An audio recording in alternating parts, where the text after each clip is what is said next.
Hello guys, कैसे हैं आप सब लोग। मैं हूं आपका दोस्त अरसलान और आप देख रहे हैं मेरा चैनल जी फ्लिक्स। हाजिर हूं एक नई कॉमिक सीरीज के साथ। इस सीरीज की शुरुआत एक बहुत ही एक्शन सीन से होती है, लेकिन यकीन मानिए आगे जाकर ये बहुत ज्यादा मजेदार होने वाली है। तो चलिए बातें खत्म करते हैं और अपनी फर्स्ट एपिसोड की एक्सप्लेनेशन शुरू करते हैं। एपिसोड की शुरुआत में एक सुनसान से इलाके में टेररिस्ट का एक अड्डा दिखाया जाता है, जहाँ पर टेररिस्ट की पूरी आर्मी होती है और वहाँ पर अलार्म बज रहे होते हैं। एक फोर्ट्रेस के अंदर आर्मी के सोल्जर्स दाखिल हो जाते हैं और कुछ सोल्जर्स मरे पड़े होते हैं। टेररिस्ट की तरफ से भी सोल्जर्स होते हैं जो कि भागते हुए कह रहे होते हैं कि फैंटम यहाँ पर आ चुका है। हमारा हीरो, जिसका हीरो नेम फैंटम है, वो एक कमांडो सोल्जर है। वो छत के रास्ते से कासल के अंदर दाखिल होता है और बहुत सारे टेररिस्ट सोल्जर्स को मार देता है। बाकी के सारे टेररिस्ट भी उसे देखकर घबराए होते हैं और कह रहे होते हैं कि ये तो फैंटम है। फैंटम, जिसका नाम गो चैंग है, वो सारे दुश्मनों को मारते हुए बॉस के रूम तक पहुँच जाता है। उसी वक्त उसके कान में लगी हुई ब्लूटूथ से उसे आवाज आती है। उसके टीम कैप्टन उसे कहते हैं, मैं इस बात को समझता हूँ कि तुम अपने दोस्त की बीवी और उसकी बेटी की मौत का बदला लेना चाहते हो। हम सारे सोल्जर्स तुम्हारे इस दुख में शरीक हैं। हम सब लोग मिलकर ये सब कुछ करेंगे, लेकिन तुम अकेले ये सब कुछ नहीं संभाल पाओगे। अभी वापस आ जाओ, नहीं तो तुम मारे जाओगे। गो चैंग कैप्टन से कहता है, कैप्टन मुझे माफ कर दीजिएगा, बस इस बार मुझे अपनी करने दीजिए। और साथ ही वो अपने कानों से ब्लूटूथ उतार कर फेंक देता है और सामने वाले कमरे की तरफ आगे बढ़ जाता है। वो जैसे दरवाजा खोलकर अंदर दाखिल होता है, सामने एक टेररिस्ट बॉस बैठा होता है। बॉस उसे देखकर कहता है, आ फैंटम, तुमने तो मुझे ढूंढ लिया। फैंटम उसे कहता है, 6 देशों के 16 शहरों में 23 स्ट्रॉन्ग होल्ड्स पर मैंने तुम्हें हर जगह पर ढूंढा, लेकिन तुम मुझे आज फाइनली मिल ही गए। बॉस उसे कहता है, तो क्या हुआ, तुमने मुझे ढूंढ लिया, अब क्या करोगे, क्या मुझे मार डालोगे। फैंटम जल्दी से बॉस को मारने के लिए आगे बढ़ता है। बॉस उसे कहता है, फैंटम, क्या तुम्हें पता है हमारी ये दुनिया बहुत ही तेजी से बदल रही है और ऐसा सोल्जर, तुम्हारी उम्र 36 साल है, तुम इस बदलती हुई दुनिया के साथ बदल नहीं पाए, तुम तो बहुत पीछे रह गए। आर्मी के किलर नंबर 1, तुम्हारा वक्त खत्म हो चुका है। और साथ ही वो उस पर गोली चलाता है। फैंटम उसकी गोली को डॉज करते हुए उसकी तरफ आगे बढ़ता है, लेकिन बॉस हंसते हुए उसे बाय का इशारा करता है। उसी वक्त गो चैंग के सामने एक सफेद रंग की रोशनी चमकती है और गो चैंग वहीं पर उल्टा होकर गिर जाता है और फिर उसके सामने अंधेरा हो जाता है।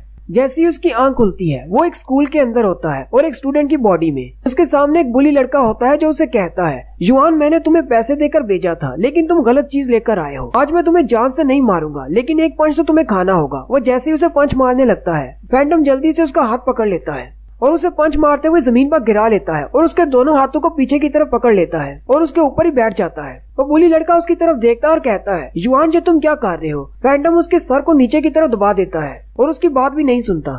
वो बेचारा लड़का रोना शुरू कर देता है। फैंटम उसे पंच मारने वाला होता है। उसी वक्त वहाँ पर एक लड़की आती है और उसे देखकर कहती है, युआन तो एक लड़के को पीट रहा है। वहाँ पर और भी बहुत सारे बच्चे होते हैं जो कि खेल रहे होते हैं। वो सारे उन दोनों की तरफ देखना शुरू कर देते हैं। फैंटम उन सब की तरफ देखता है और कहता है, यहाँ पर हो क्या रहा है, मैं तो एक टेररिस्ट हेडक्वार्टर पर था, मेरे सामने बॉस था, मैं यहाँ पर कैसे एक स्कूल में कैसे आ सकता हूँ। उसी वक्त उसे वो टेररिस्ट बॉस याद आता है। फैंटम कहता है, मैं तो उस बॉस को मारने के लिए आगे बढ़ा था, लेकिन उसके बाद मुझे कुछ भी याद नहीं कि वहाँ पर क्या हुआ, क्या मैं वहाँ पर मर गया था। लेकिन मेरे ब्रेन के अंदर ये और मेमोरीज किसकी हैं? फैंटम के पास जो मेमोरीज होती है वो युआन की होती है। वो कहता है, मुझे पता है कि मेरा नाम युआन है और मैं 17 साल का हूँ। 3 साल पहले इस लड़के के माँ बाप मर गए थे। उसके बाद से ये अपनी आंटी के पास रह रहा है। अपने पेरेंट्स को खो देने के बाद ये बच्चा बहुत ज्यादा कमजोर हो गया और मेंटली डिस्टर्ब भी है। इसके अलावा इसे क्लासमेट बहुत ज्यादा तंग करते हैं, इसके ग्रेड्स बहुत ज्यादा खराब है। ये लड़का तो बहुत ज्यादा वीक है। फैंटम ये सब मेमोरीज देखकर बहुत ज्यादा हैरान होता है और कहता है, आखिर मैं किस बॉडी में आ गया हूँ।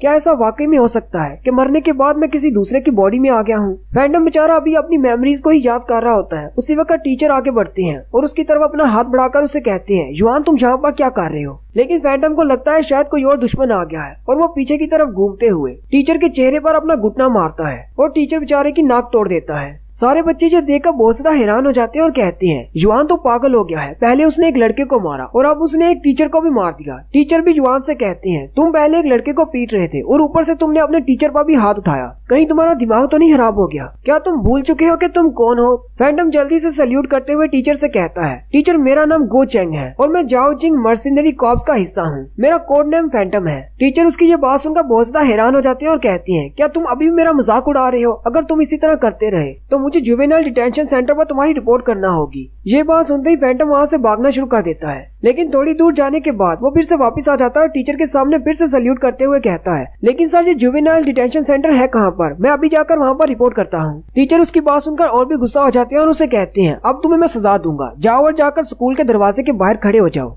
आज सारा दिन तुम वहीं पर खड़े रहोगे। मैं चाहता हूँ कि सारे बच्चे तुम्हारे बारे में देखें कि तुमने क्या किया है। फिर जुआन स्कूल के गेट के पास जाकर खड़ा हो जाता है। वहीं पर गुजरते हुए सारे बच्चे बातें कर रहे होते हैं कि यही वो लड़का है जिसने आज टीचर को पीटा। सारे बच्चे उसके पास से गुजरते जा रहे होते हैं और बातें कर रहे होते हैं, इसने आज एक टीचर को पीटा और साथ में एक स्टूडेंट को भी, इसलिए सजा के तौर पर इसे यहाँ पर खड़ा किया गया है। जबकि वहीं पर दो लड़कियां बातें कर रही होती है। मैंने तो यहाँ तक सुना है कि ये लड़का बहुत ज्यादा ठरकी है, ये लड़कियों के वॉशरूम में घुसकर उनको छुप कर देखता है, इसी वजह से इसे यहाँ पर खड़ा किया गया है। जितने मुंह उतनी बातें, सारे अपनी अपनी बातें कर रहे होते हैं। गोचेंग वहीं पर खड़ा खड़ा सोच रहा होता है, अभी मैं जिस लड़के की बॉडी में हूँ ये लड़का बहुत ज्यादा वीक है, बहुत ही जल्दी मैं थक जाऊंगा, मैं यहाँ पर ज्यादा देर तक खड़ा नहीं रह पाऊंगा। मैं ना सिर्फ किसी और लड़के की बॉडी में दाखिल हुआ हूँ, मैं तो फ्यूचर से पास्ट में आ गया हूँ। मुझे लगता है कि इस वक्त 2021 चल रहा है।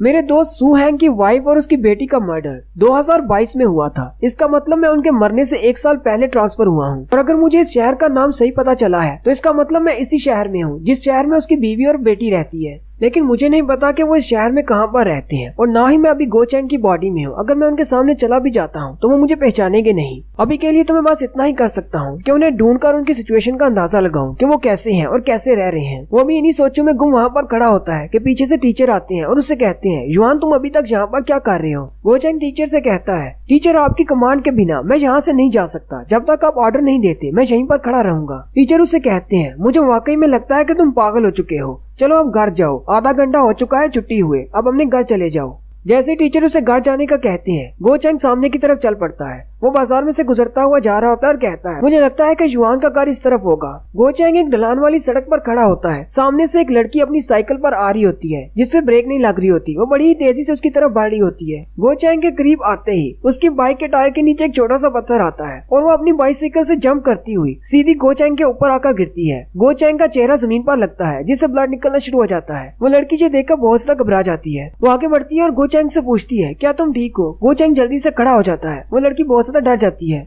गोचेंग उस लड़की से कहता है, क्लासमेट हमें जल्दी से हॉस्पिटल जाना होगा। वो लड़की उसे कहती है, कोई बात नहीं, मेरे पापा बहुत ज्यादा अमीर हैं, तुम चाहो तो मुझे ब्लैकमेल भी कर सकते हो ताकि हम तुम्हारे हॉस्पिटल के बहुत सारे बिल्स भी दे सके। गोचेंग आगे चल पड़ता है और उसे कहता है, मैं ठीक हूँ, बस मुझसे दूर रहो। वो लड़की वहीं पर बैठकर रोना शुरू कर देती है और उसे कहती है, नहीं, तुम्हें मेरी वजह से चोट लगी है, मैं तो बस बाइक चलाना चाहती थी, बिल्कुल अपनी क्लासमेट्स की तरह, लेकिन मैं चला नहीं पाती। गोचेंग उसकी तरफ देखता है और उसे कहता है, इस दुनिया में ऐसा कोई भी सोल्जर नहीं जो कि ट्रेनिंग से बेहतर न बन सकता हो। तुम्हें बस अपना पूरा जी जान लगाकर ट्रेनिंग करना होगी, उसके बाद तुम साइकिल चलाना सीख जाओगी। गोचेंग वापस मुड़ आता है और उस लड़की की तरफ आगे बढ़ता है। वो उसे कहती है, तुम क्या करने वाले हो? उसी वक्त एक और लड़की को दिखाते हैं जो कि ढलान के ऊपर खड़ी होती है और भागती हुई उस लड़की के पीछे आ रही होती है और कहती है, इतनी जल्दी वो कहाँ पर चली गई? वो भागती हुई नीचे की तरफ आती है और कहती है, मुझे साशा को जल्दी से ढूंढना होगा, वो हमेशा से बहुत ही अनलकी रही है, पता नहीं अब उसके साथ क्या हो गया होगा, जल्दी से उसे ढूंढती हूँ। वो जैसे ही सामने की तरफ देखती है तो साशा बाइक पर बैठी होती है, जबकि गोचेंग उसके पास खड़ा उसे सिखा रहा होता है और कहता है, अपना बैलेंस बनाए रखो और जोर से पैडल्स मारती रहो। थोड़ी ही देर में साशा बाइक चलाना सीख जाती है।